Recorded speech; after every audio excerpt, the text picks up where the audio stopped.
भयानक जंगल के बीच बना हुआ एक खंडहर सा प्रतीत होता था। ऐसा लगता था मानो वो खंडहर अपने अतीत में कई रहस्यमयी सवालों को समाया हुआ हो।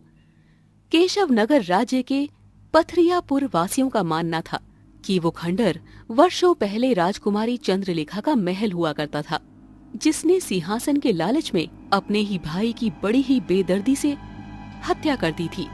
जब ये बात उसके पिता राजा चंद्रसेन को पता लगी तो वो अपनी ही पुत्री के हाथों अपने ही भाई की हत्या को बर्दाश्त नहीं कर सका और उसने राजकुमारी चंद्रलेखा को राज दरबार में जिंदा जलाने का आदेश दे दिया। कुछ इसी तरह की कहानी उस खंडहर के बारे में पूरे केशव नगर राज्य में प्रचलित थी। पथरियापुर गांव में अंधेरी रात का सन्नाटा पसरा था।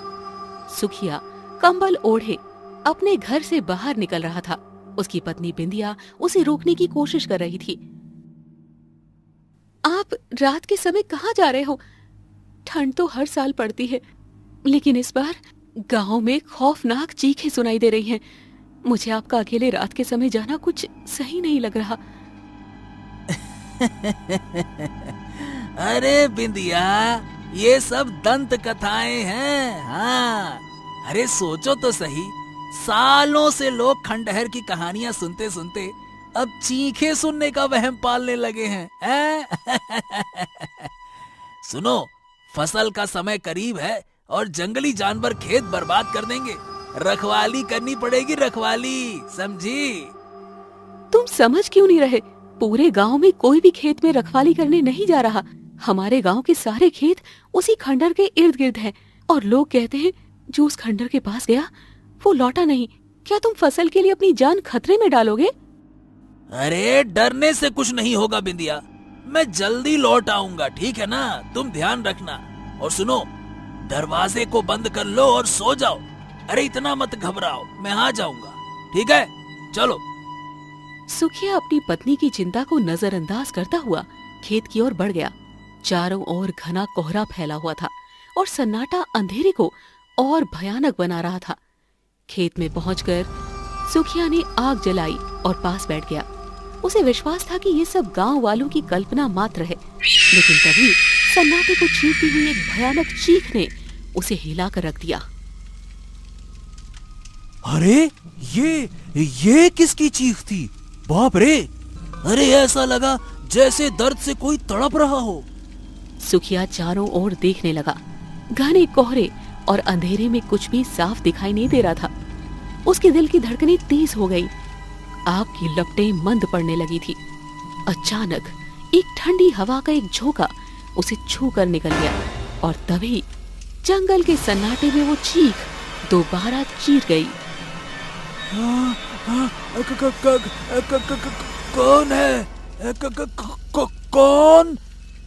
सुखिया अपनी जगह पर खड़ा अंधेरे और कोहरे में कुछ तलाशने की कोशिश कर रहा था। आग की लपटें मंद पड़ चुकी थी और ठंडी हवा उसकी हड्डियां तक को कंपा रही थी।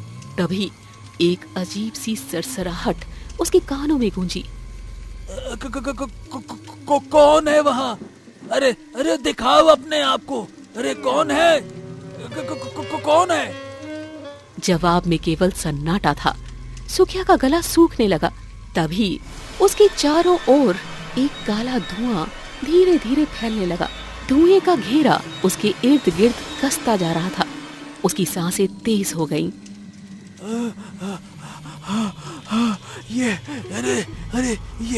ये क्या हो रहा है?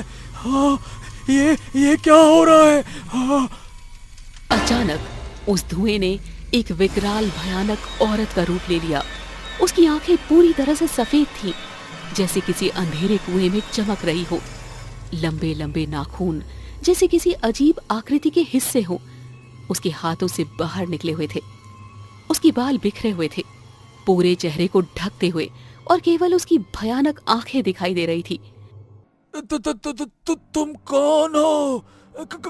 कौन हो? उस औरत ने कोई जवाब नहीं दिया। वो धीरे धीरे सुखिया की ओर बढ़ने लगी। सुखिया का शरीर जैसे जम सा गया था। उसकी आवाज हलक में अटक गई थी। अचानक वो औरत तेज आवाज के साथ उस पर झपट पड़ी। सुखिया की चीख पूरे जंगल में गूंज उठी और फिर सब कुछ शांत हो गया। अगली सुबह पथरियापुर का मुखिया अपने रास्ते से गुजर रहा था। ठंडी हवा अभी भी भयावह का एहसास करा रही थी। अचानक उसकी नजर सुखिया की स्थिर देह पर पड़ी। वो चौंक गया। हाँ, हे भगवान, हे भगवान, अरे ये क्या हो गया? सुखिया, ए सुखिया, हे भगवान, ये क्या हो गया? सुखिया की अवस्था इतनी विचित्र थी कि मुखिया का चेहरा सफेद पड़ गया।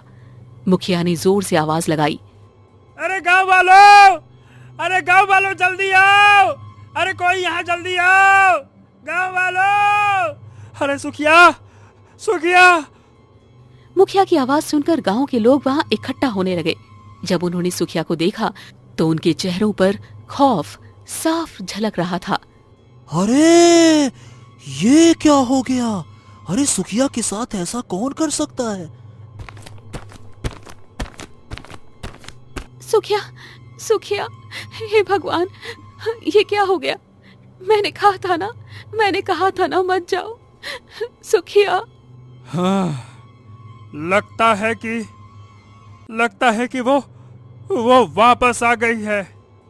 अरे वही जिसकी दंत कथाओं ने आज तक केशव नगर राज्य में खौफ बनाए रखा है, वो वापस आ गई है। गांव का माहौल अचानक और भयावह हो गया। मुखिया, ये बात तुरंत महाराज को बतानी होगी। अगर ये खंडहर की सच्चाई है तो पूरे राज्य के लिए खतरा बढ़ सकता है। जमींदार तुरंत राजमहल की ओर चल दिया। राजा विक्रम अपने बगीचे में मंत्री जगन्नाथ के साथ टहल रहा था। जमींदार कांपते हुए सारी घटना राजा विक्रम को बताते हुए बोला, महाराज की जय हो, महाराज की जय हो। महाराज, सुखिया की लाश आज सुबह खेत में मिली। अरे उसकी हालत देखकर तो क्या बताऊं, रूह कांप जाए। उसका खून जैसे किसी ने पूरी तरह से पी लिया हो महाराज। ये तो हालत थी उसकी। ये सुनकर राजा विक्रम चौंक पड़ा। ये कैसे संभव है? मुझे लगता है ये हत्या किसी रंजिश या दुश्मनी का परिणाम होगी।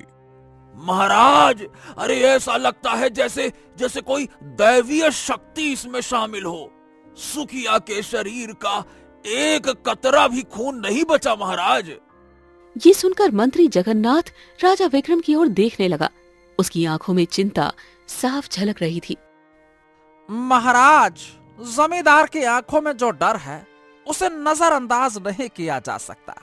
हमें इस घटना की जड़ तक जाना होगा। अगर राजगुरु यहाँ होते तो वो जरूर इस रहस्य को सुलझाने का कोई उपाय बताते। कुछ देर बाद जमींदार वहां से चला गया। राजा विक्रम ने मंत्री जगन्नाथ की ओर देखते हुए कहा, तो मंत्री जी, तुम्हें क्या लगता है? महाराज, मुझे भी मामला कुछ गंभीर और विचित्र ही लगता है। हमें इस पर तुरंत कार्रवाई करनी होगी महाराज। राजा विक्रम सहमति में सर हिलाते हुए महल के अंदर चले गए। महल में राजा विक्रम ने देखा कि राजकुमारी धारा कहीं जाने की तैयारी कर रही थी। धारा, तुम कहाँ जाने की तैयारी कर रही हो? पिताजी, आप तो जानते हैं मुझे शिकार का शौक है। जब तक मैं शिकार नहीं करती मेरा मन नहीं लगता। तभी रानी रुक्मणी वहां आ पहुंची। राजा विक्रम राजकुमारी धारा को सारी घटना बताते हुए बोले, धारा, सुखिया की हत्या की घटना ने सबको डरा दिया है। तुम्हारा इस समय जंगल में जाना खतरे से खाली नहीं है। कैसे राजा हैं आप पिताजी? एक हत्या से इतना घबरा गए? मैं इन पुरानी दंत कथाओं पर यकीन नहीं करती। मैं तंग आ चुकी हूँ उन कहानियों से। मुझे शिकार पर जाना है। धारा, तुम्हारे पिता सही कह रहे हैं। ये समय जंगल में जाने का नहीं है। लेकिन राजकुमारी धारा ने किसी की बात नहीं मानी। हाँ, अगर तुम इतने जिद कर रही हो तो 2 सैनिकों को अपने साथ लेकर जाओ।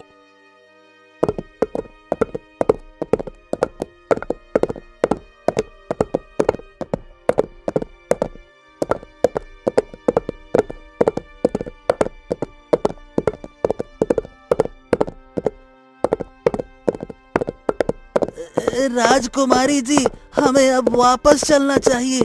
ये जंगल जितना शांत है ना, अरे उतना ही खतरनाक भी लगता है। यहाँ कुछ भी देखिए ना, कुछ भी सही नहीं लग रहा है। चलिए चलते हैं। तुम लोग हमेशा डरते रहते हो। जंगल में खतरा तो हमेशा होता है, लेकिन क्या तुम्हें कुछ अजीब नहीं लग रहा? इतने बड़े जंगल में अब तक एक भी जंगली जानवर नहीं मिला। ऐसा कैसे संभव हो सकता है? आप सही कह रहे हैं राजकुमारी, लेकिन शायद आपने नहीं सुना कि पथरियापुर गांव के सुखिया की कल रात किसी ने बड़ी बेरहमी से हत्या कर दी है। और तो और वहाँ के लोग कह रहे हैं कि रात के समय गांव में अजीब अजीब भयानक आवाजें गूंज रही है। ये सब बहुत अजीब है। ये सुनकर राजकुमारी धारा के चेहरे पर गुस्सा झलकने लगा।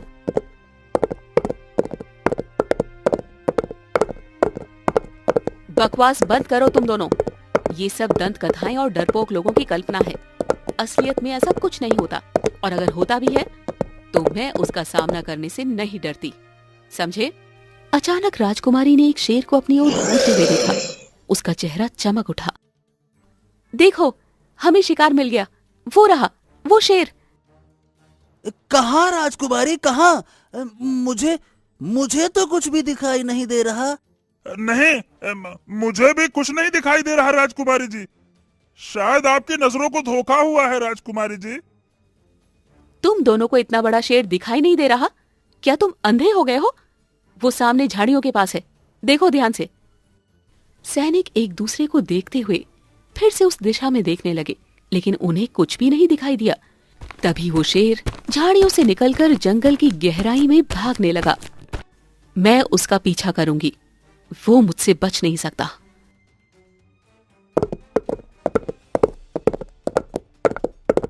ए भाई, लगता है कि राजकुमारी का दिमाग ही खराब हो गया है। अरे वो उस दिशा में जा रही है जहां पथरियापुर गांव का खंडहर है, खंडहर। अरे ये जगह अशुभ मानी जाती है, इनको कौन समझाए। और तो और मुझे तो कोई शेर भी नहीं दिखा। दिमाग ही खराब होता है इन राजा रानियों का, हैं? अरे क्या बताएं, मुझे भी कुछ नहीं दिखा। पता नहीं राजकुमारी ने क्या देखा। अरे ये जंगल सचमुच में डरावना है। हमें यहाँ से वापस चलना चाहिए था। राजकुमारी धारा शेर का पीछा करते करते पथरियापुर के खंडर तक पहुंच गई। ये वही खंडर था जिसके बारे में गांव में डरावनी कहानियां कही जाती थीं। यहाँ आना सही नहीं है राजकुमारी। इस जगह को लोग अशुभ मानते हैं। हमें यहाँ से तुरंत लौट चलना चाहिए। चलिए। लेकिन राजकुमारी धारा ने उनकी बातों पर कोई ध्यान नहीं दिया।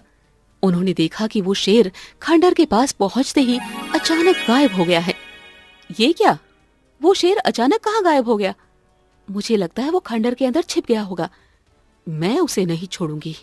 राजकुमारी, अरे ऐसा मत कहिए। अरे खंडहर के अंदर जाना खतरे से खाली नहीं है। अरे वहां जाने वाला कभी वापस लौट के नहीं आते हैं।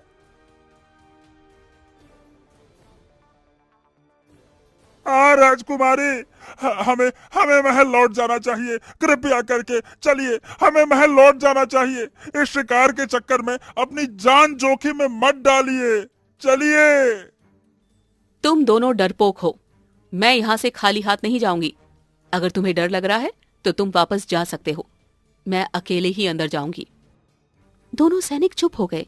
राजकुमारी धारा की जिद के आगे वे कुछ भी कहने की हिम्मत नहीं जुटा पाए। खंडहर के सन्नाटे और डरावने माहौल ने सभी को अपनी गिरफ्त में ले लिया था। राजकुमारी सैनिकों की चेतावनियों और डरावनी बातों को नजरअंदाज करते हुए खंडहर के अंदर घुस गई। सुनो, हमें अंदर जाकर राजकुमारी को देखना चाहिए। अरे वो अकेले खंडहर में कैसे जा सकती हैं भाई? चलो। अरे पागल हो गए हो क्या? अगर वहाँ सच में कोई खतरा हुआ तो? अरे राजकुमारी को मरने का शौक है तो मरने दो ना। हम दोनों अपनी जान जोखिम में काहे डालें? पगला गए हो क्या? बड़े आए अंदर जाकर देखे। जाओ तुम। इधर खंडर के अंदर राजकुमारी धारा ने जो देखा वो अविश्वसनीय था। खंडहर का माहौल वैसा नहीं था जैसा बाहर से दिखता था। अंदर का दृश्य ऐसा लग रहा था जैसे ये खंडहर नहीं बल्कि एक भव्य महल हो। दीवारें चमक रही थी और ऐसा प्रतीत हो रहा था मानो वहां आज भी लोग रह रहे हों। ये सब क्या है? ये खंडहर अंदर से ऐसा कैसे हो सकता है? ये सब मेरी आंखों का धोखा है या सच? तभी राजकुमारी की नजर एक दीवार पर टंगी हुई तस्वीर पर पड़ी। वो तस्वीर किसी और की नहीं बल्कि खुद राजकुमारी धारा की थी। ये तो मेरी तस्वीर है, लेकिन ये यहाँ कैसे हो सकती है? मैंने तो कभी यहाँ कदम भी नहीं रखा। तभी राजकुमारी के कानों में अचानक शेर की गर्जना टकराई। राजकुमारी ने जैसे पलटकर देखा तो वही शेर उसके सामने खड़ा उसे घूरे जा रहा था। अगले ही पल वो शेर काले धुएं में बदल गया और देखते ही देखते वो धुआं राजकुमारी धारा की ही शक्ल में उनके सामने खड़ा हो गया।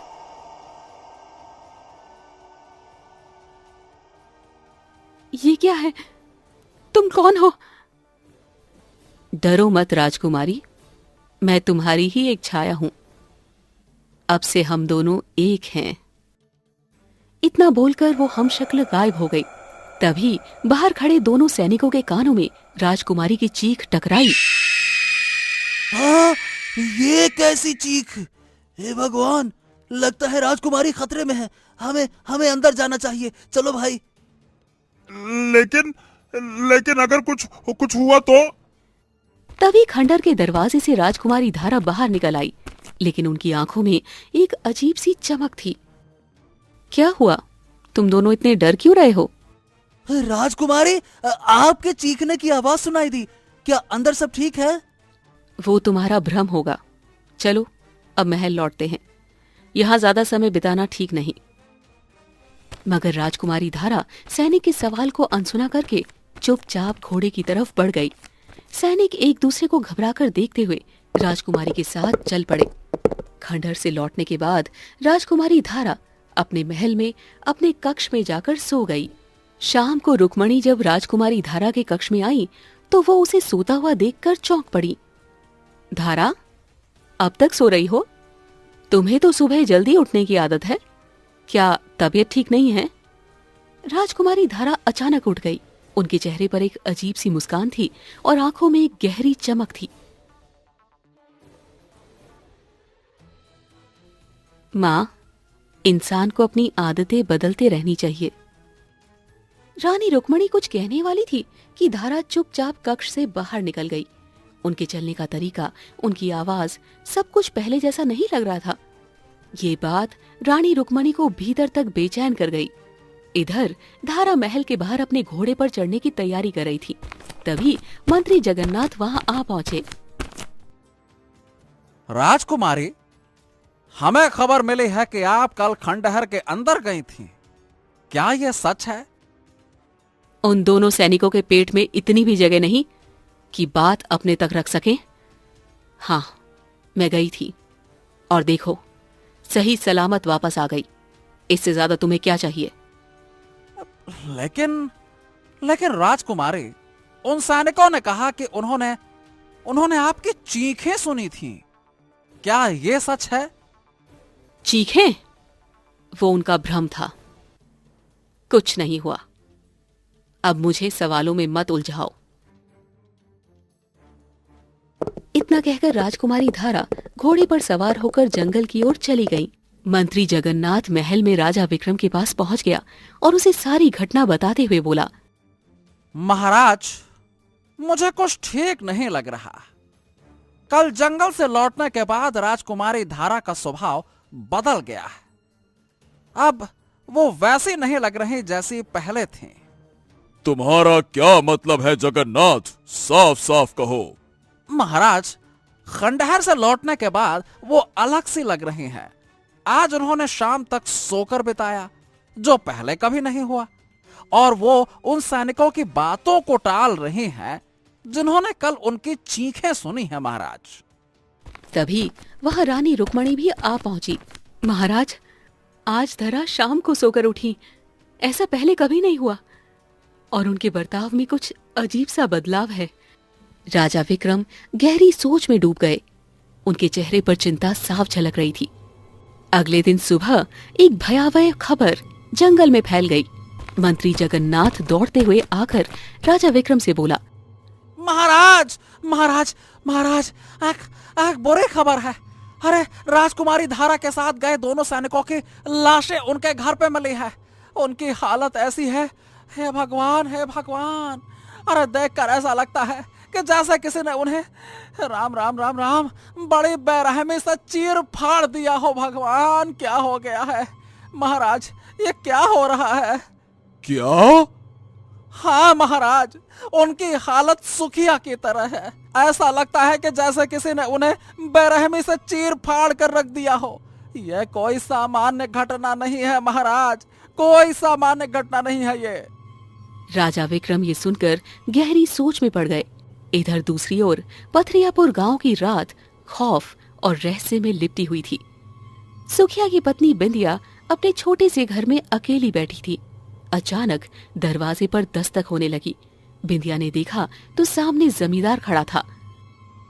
क्या मेरे पति के हत्यारे का पता चला? महाराज ने क्या आदेश दिया?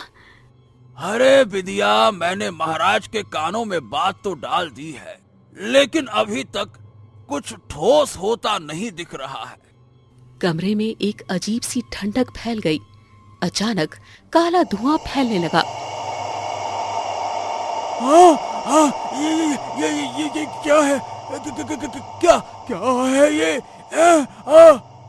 अगले ही पल उस धुएं ने उस भयानक स्त्री का रूप धारण कर लिया जिसने सुखिया की जान ली थी। उसकी आंखों में खून और शरीर से नफरत टपक रही थी। जो मेरे रास्ते में आता है वो जिंदा नहीं रहता। तुम दोनों भी नहीं बचोगे। बिंदिया और जमींदार की चीखें पूरे गांव में गूंज उठी। अगले दिन वहां का मंजर दिल दहला देने वाला था। दोनों की लाशें बुरी तरह से फटी हुई थी। ऐसा लग रहा था जैसे किसी जानवर ने उन्हें चीर कर फेंक दिया हो। यह खबर जंगल की आग की तरह पूरे राज्य में फैल गई। महल में राजा विक्रम अपने बगीचे में चिंतित होकर बैठे थे। तभी मंत्री जगन्नाथ उनके पास आ पहुंचा। महाराज, एक बात जानकर आप चौंक जाएंगे। कल रात एक सैनिक ने राजकुमारी धारा को महल से बाहर जाते हुए देखा था और उसी रात जमींदार और बिंदिया की हत्या हुई है। हाँ जगन्नाथ, ये क्या कह रहे हो? जब सुखिया की हत्या हुई थी तब धारा महल में थी और तुम ये आरोप भला राजकुमारी पर कैसे लगा सकते हो? महाराज, क्या यह संभव नहीं कि जो धारा खंडहर से पहले थी वो और जो खंडहर से लौट कर आई हैं वो अलग हैं? क्या आप इसे महसूस नहीं कर रहे? तभी वहां रानी रुक्मणी भी आ पहुंची। महाराज, मैंने इनकी बातें सुन ली है। मंत्री जगन्नाथ सही कह रहे हैं। मुझे मेरी बेटी अब मेरी बेटी नहीं लगती। उसका हर हाव भाव बदल चुका है। महाराज, आज रात मुझे राजकुमारी धारा के कक्ष पर नजर रखनी होगी। शायद इससे सच का पता चल सके। उस रात मंत्री जगन्नाथ चुपके से राजकुमारी धारा के कक्ष की निगरानी करने लगा। आधी रात को धारा अपने कक्ष से बाहर निकली।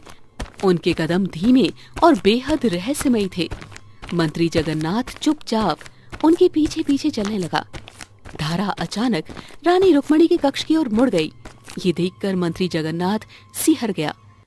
हाँ, अरे, ये राजकुमारी इतनी रात में अपने माँ के कक्ष में क्यों जा रही हैं? धारा ने रानी रुक्मणी के कक्ष का दरवाजा खोला और भीतर चली गई। कुछ ही पलों में अंदर से रानी रुक्मणी की चीखें सुनाई देने लगी। ये सुनकर मंत्री जगन्नाथ का खून जम गया। जगन्नाथ तलवार निकालकर दरवाजा खोलने के लिए बढ़ा ही था, तभी धारा बाहर निकल आई। उनके चेहरे पर एक खतरनाक मुस्कान थी। तुम यहाँ क्या कर रहे हो मंत्री? मंत्री जगन्नाथ ने उनकी बात का कोई जवाब नहीं दिया और तेजी से रानी रुक्मणी के कक्ष के भीतर घुस गया। वहां का दृश्य देखकर उनके पैरों तले जमीन खिसक गई। रानी रुक्मणी की लाश फर्श पर पड़ी थी। उसकी हालत सुखिया और बिंदिया की लाशों जैसी थी। जगन्नाथ तलवार पकड़े हुए कक्ष से बाहर आ गया। कौन हो तुम? कौन हो तुम? राजकुमारी धारा नहीं हो? कौन हो? मैं कौन हूं? ये तुम कभी नहीं जान पाओगे। अगले ही पल धारा का चेहरा विकराल और भयानक हो गया। उनकी आंखें जलती हुई लग रही थी। मंत्री जगन्नाथ के मुंह से चीखें निकल रही थी। वो नीचे गिर पड़ा। अगली सुबह महल के सैनिकों ने रानी रुक्मणी और मंत्री जगन्नाथ की लाशों को महल के अंदर पाया। उनकी हालत वैसी थी जैसे सुखिया, बिंदिया और जमींदार की लाशों की थी। राजा विक्रम अपनी पत्नी और मंत्री जगन्नाथ की भयानक हो चुकी लाशों को फटी फटी आंखों से देख रहा था। तभी वहां पर रहस्यमयी अंदाज में चलती हुई राजकुमारी धारा आ पहुंची और राजा विक्रम से बोली, जो आता है वो जाता है। राजा विक्रम आश्चर्य से अपनी पुत्री से बोला, अरे तुम्हारी माँ को किसी ने बेदर्दी से मार दिया और तुम्हारी आंखों में एक आंसू भी नहीं है राजकुमारी धारा, हैं? तभी राजा विक्रम के कानों में राजगुरु की आवाज टकराई, आंसू पुत्री की आंखों से बहते हैं राजन, पिशाचिनी की आंखों से नहीं। राजा विक्रम ने जैसे ही पलटकर देखा तो पीछे राजगुरु खड़े थे। राजगुरु को देखकर राजकुमारी धारा की आंखें बुरी तरह से क्रोध में आ गई। राजा विक्रम राजगुरु से बोले, आपने आने में देर कर दी राजगुरु। अरे पथरियापुर गांव में सुखिया जमींदार और सुखिया की पत्नी भी ठीक इसी तरह से मारी गई और हमारे 2 सैनिक की भी इसी प्रकार से हत्या हुई और अब मेरे सबसे विश्वास पात्र मंत्री जगन्नाथ और मेरी पत्नी की भी हत्या हो गई। राजगुरु, अब तो मुझे लगता है कि मेरे राजा होने पर ही लानत है। अपने ऊपर दोष मत दो राजन। मुझे कुछ समय पहले ही पता लगा था कि पथरियापुर गांव में क्या हुआ। मैं समझ गया था कि पथरियापुर गांव में हत्याओं का संबंध गांव में बसे हुए उस खंडहर से अवश्य है। जब मैं उस खंडहर के अंदर पहुंचा तो जानते हो मैंने क्या देखा? क्या देखा राजगुरु? मैंने खंडहर के अंदर राजकुमारी धारा की लाश देखी। ये सुनकर राजा विक्रम और वहां मौजूद सिपाही पूरी तरह से चौंक पड़े। अगर राजकुमारी धारा की लाश आपने खंडहर में देखी है तो जो मेरे सामने खड़ी है वो कौन है? राजगुरु चिल्लाते हुए बोले, तुम्हारे बगल में जो खड़ी है वो राजकुमारी धारा नहीं बल्कि एक राजकुमारी पिशाचिनी है। महाराज, पथरिया नगर पर गांव में जो खंडहर स्थित है ना, बरसों पहले वहां एक महल हुआ करता था। वो महल आपके परदादा राजा चंद्रसेन का था। राजा चंद्रसेन का एक पुत्र राजकुमार आदित्य था और एक पुत्री थी चंद्रलेखा। चंद्रलेखा शुरू से ही महत्वाकांक्षी थी। उसकी महत्वाकांक्षा दिन पर दिन बढ़ती गई और उसने धीरे धीरे मासूम और निर्दोष लोगों की बलि लेना प्रारंभ कर दिया। जब यह बात राजा चंद्रसेन के पुत्र राजकुमार आदित्य को पता लगी तो वो बुरी तरह से आग बबूला हो गया। वो अपनी बहन को समझाने के लिए उसके कक्ष में गया, मगर उसकी बहन ने उसकी ही हत्या कर दी। अब इत्तेफाक से वहां पे राजा चंद्रसेन आ पहुंचे, जिनके साथ उनके मंत्री भी खड़े थे। राजकुमारी चंद्रलेखा का भांडा फूट चुका था। राजा चंद्रसेन ने न्याय के मुताबिक अपनी ही पुत्री को राजमहल में सरे आम जिंदा जलवा दिया। मगर राजा चंद्रसेन नहीं जानता था कि राजकुमारी चंद्रलेखा अपनी आत्मा पहले ही शैतान को दे चुकी है। जब राजकुमारी चंद्रलेखा, हां, और सबसे पहले चंद्रलेखा ने वही किया।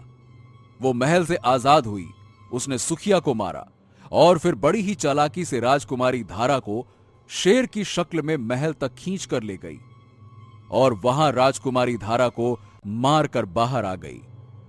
राजकुमारी चंद्रलेखा भी हूबहू राजकुमारी धारा की तरह ही दिखती थी। सैनिक धोखा खा गए। उसके बाद उसने रक्त बहाना प्रारंभ कर दिया। आपकी पत्नी की हत्या होने के बाद ये आज रात आपकी हत्या करती और फिर आपकी हत्या करने के बाद ये हमेशा के लिए अमर हो जाती। लेकिन इतना कहकर राजगुरु ने अपनी झोली से भस्म निकाल ली और राजकुमारी धारा से बोले, अब तू हमेशा हमेशा के लिए उसी खंडहर में कैद रहेगी। आह! इतना बोलकर वो भस्म राजकुमारी धारा के ऊपर फेंक दी।